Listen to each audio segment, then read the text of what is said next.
Trossard, who there was talk about potentially leaving in the summer, is a very good squad player for Arsenal. I know he won't like to hear that, but he always generally makes a difference coming off the bench, and did so again, digging that one out of his feet for a comfortable 2-0 win in the end. And I just always felt that it looked like a sort of match day one game to me. Arsenal gained, a little bit more control as the game went on.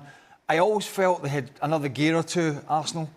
To be quite honest with you, couldn't quite get Eze into the game. Thought Gyökeres made some decent runs in the first half, particularly down the left-hand channel. But again, the service to him isn't great. I think there was a cross from Hurricane Timber in the first half that maybe he should have been a little bit more on his toes. He got there with a header, but he was on the stretch. But for Mikel Arteta, it's job done. 2 great substitutions, 3 good points. They're not the strongest team, Athletic Club, but they're a decent side, so it was not an easy place to go. And I thought it was a decent performance at best from Arsenal, and it looked to me as if they just did enough to get over the line. Subs making a difference tonight then, Robbo? Well, it was a difficult game for them at the start because I thought Athletic Club started well. They were very aggressive. They played 4-4-2. They said they were going to press the ball. And the spare player was Merino in the midfield. But they never got the ball to him. And he's not the sort of player, if he does get the ball, that's going to open up defences with his passing. So it really worked for Athletic Club. They closed the ball down. They made it difficult. They were never going to open up Arsenal with clever football. It was about winning the ball back in good areas and playing from there. And as Craig just said, Arsenal, as the game wore on, they got more control of it. They found more space on the field. They kept on hitting big switches out to Madueke, and the substitutions were very good. They're not the substitutions you expect were going to change the game, but they did because Trossard, who we thought was going to play in the number 10 role, and Merino was going to play up front. It was the other way around. Merino came that little bit deeper, and Trossard played the centre forward, and Martinelli showed what good pace he's got. As Craig said, it wasn't a great performance, but it was good enough to be a competitive Athletic Club side. Arteta won't care about the performance, surely. Getting off to a winning start. No, Craig just mentioned decent. If you want to be even more optimistic and more positive, it's a mature performance from Arsenal in which they did what was necessary and what was asked of them in taking on what is a very hostile crowd and a crowd that is very emotional and high energy for their own club. But what needs to be said is that for Athletic Club Bilbao, when you see Nico Williams sitting on the stands, that's where the offense is. That's it. Everybody else just kind of hopefully maybe something they can create or get on the rebound or something. Iñaki Williams, as much hard work as he puts into whatever work he does in the final third, he just doesn't have the final product. Oyan Sanset gets himself in good positions, but not exactly a finisher. Berenguer got himself in a couple of positions, missed the opportunities. And there is nothing much more than that from Athletic Club. So if you're Arsenal, while it is a high-energy crowd and high-intensity crowd, if you just go in there and start knocking the ball around, which they did with some personality, with some maturity, then you just have to find enough productivity in the attack. And I think it's what they did. Enough productivity. Not explosive, not necessarily dynamic, but enough to win the game. I thought it was mature from Arsenal. Would have been a bit of a disaster. Not a disaster, because they would go through it, Arsenal, you would imagine, even with the loss.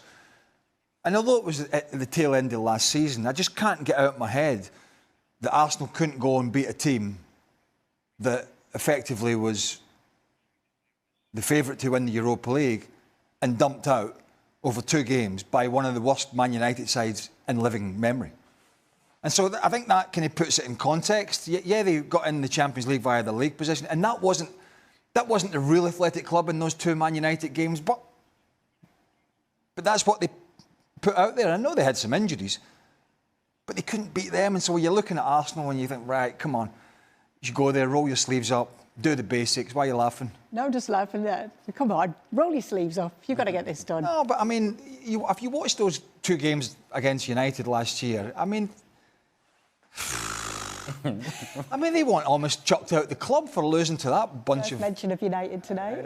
Well, I honestly, sitting here last year, thought Athletic Club were going to go and win the Europa League, and should have done.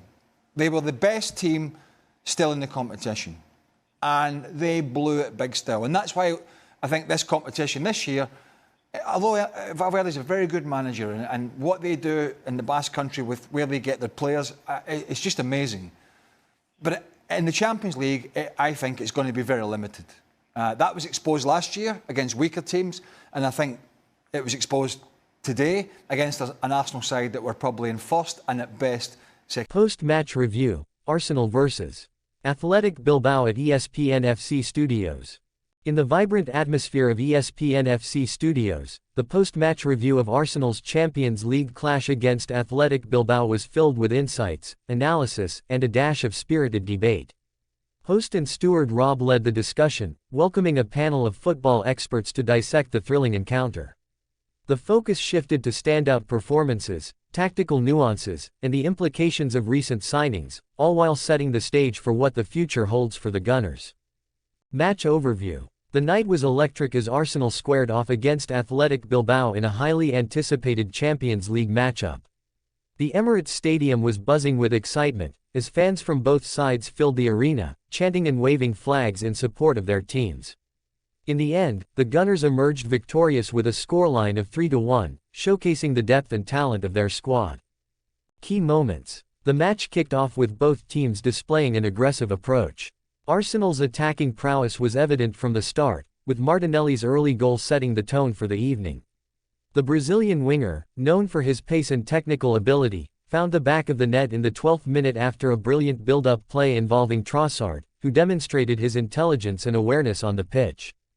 Martinelli, the catalyst. Martinelli's goal was not just a testament to his skill but also highlighted the fluidity of Arsenal's attack. His ability to exploit spaces and make incisive runs was crucial. Rob noted, Martinelli has that innate ability to find the right positions, and tonight he proved why he's a key player for us. The panel agreed that his form is vital for Arsenal's aspirations in Europe, especially given the competitive nature of the Champions League. Trossard, a tactical marvel. Leandro Trossard was another focal point of discussion. Rob expressed admiration for Trossard's versatility and tactical intelligence. He's a player who can adapt to various positions seamlessly, Rob stated. Trossard didn't just contribute with assists and goals, his movement off the ball created numerous opportunities for his teammates. His understanding of the game allowed him to drop deep to link play, making him an invaluable asset in both attacking and defensive phases. The new signings, Ease, Noni, and Gyökeres. As the conversation shifted to Arsenal's recent signings, the panel couldn't help but discuss the potential impact of Ibaraki Ease, Noni Madueke, and Victor Gyökeres. Each player brings a unique skill set that could elevate Arsenal's game. Ibaraki Ease. Ease's creativity and vision have caught the eye of many since his arrival. The panel discussed his ability to unlock defenses with precise passes and his dribbling skills. Rob highlighted, Ease is a game changer. His presence in midfield can relieve pressure and provide the necessary spark we sometimes lack. With Ease in the squad, Arsenal's attacking options have expanded, allowing for more dynamic play. Noni Madueke. Noni Madueke, known for his speed and agility, adds a different dimension to Arsenal's wing play. His ability to stretch defenses and create one-on-one situations will be crucial in tight matches.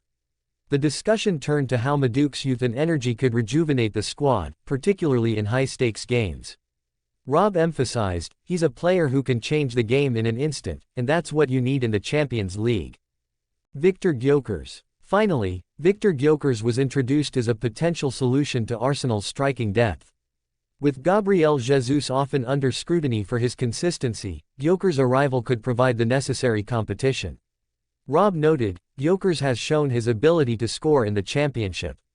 He's now stepping up to test himself at the highest level, and it'll be interesting to see how he adapts. Analyzing the squad depth. The discussion naturally flowed into the importance of squad depth, especially in a competition as demanding as the Champions League. The panel agreed that Arsenal's recent signings reflect a strategic approach to building a balanced team capable of competing on multiple fronts. The importance of rotation. Rob pointed out that with a congested fixture list, rotation will be essential. We've seen how injuries can derail a season. Having players who can step in and perform at a high level is crucial, he stated. The panel discussed how Mikel Arteta's tactical flexibility allows him to rotate players effectively while maintaining a cohesive playing style. Defensive concerns. While the attack shone brightly, some concerns were raised regarding Arsenal's defense. Athletic Bilbao managed to exploit gaps at times, leading to their solitary goal. The panel debated whether the defensive line needs reinforcement or if it's simply a matter of cohesion. Rob remarked, "Communication at the back is key. They need to be more alert, especially in crucial moments." Looking ahead, Arsenal's Champions League journey. As the review continued, the conversation shifted towards Arsenal's path in the Champions League. With their victory over Bilbao, the Gunners are well positioned in their group. The panel discussed potential matchups and the importance of maintaining momentum. Key matches on the horizon. Upcoming fixtures will test Arsenal's resolve, with several challenging opponents lurking in the group. Rob emphasized, each match is a learning experience. We need to approach every game with the same intensity as we did against Bilbao. The panel agreed that consistency will be key to advancing deep into the tournament. The role of youth. With the likes of Eze and Maduke in the squad, there's a sense of optimism surrounding the youth's role in Arsenal's Champions League campaign. The panel discussed how integrating young talent can reinvigorate the squad and provide fresh energy. Rob noted, youth brings unpredictability, they're not afraid to take risks, and that can be vital against top teams. The manager's influence. Mikel Arteta's impact on the squad cannot be overstated. His tactical acumen and ability to motivate have transformed Arsenal into a formidable side. The panel praised Arteta's decision-making, particularly in high-pressure situations. Rob concluded, he's creating a culture of winning, and that's exactly what Arsenal needs right now. As the discussion wrapped up, it was clear that Arsenal's performance against Athletic Bilbao was a statement of intent. With key players stepping up, new signings bringing fresh energy, and a manager guiding the ship with a clear vision, the Gunners are poised for a successful Champions League campaign. Rob thanked the panel for their insights, summarizing the night's key points. Arsenal's depth, tactical flexibility, and the integration of youth could define their European journey. With a blend of excitement and cautious optimism, the football community will be watching closely as Arsenal aims to reclaim their place among Europe's elite. The night at ESPNFC studios ended, but the discussions about Arsenal's potential and the challenges ahead will undoubtedly continue as the season unfolds.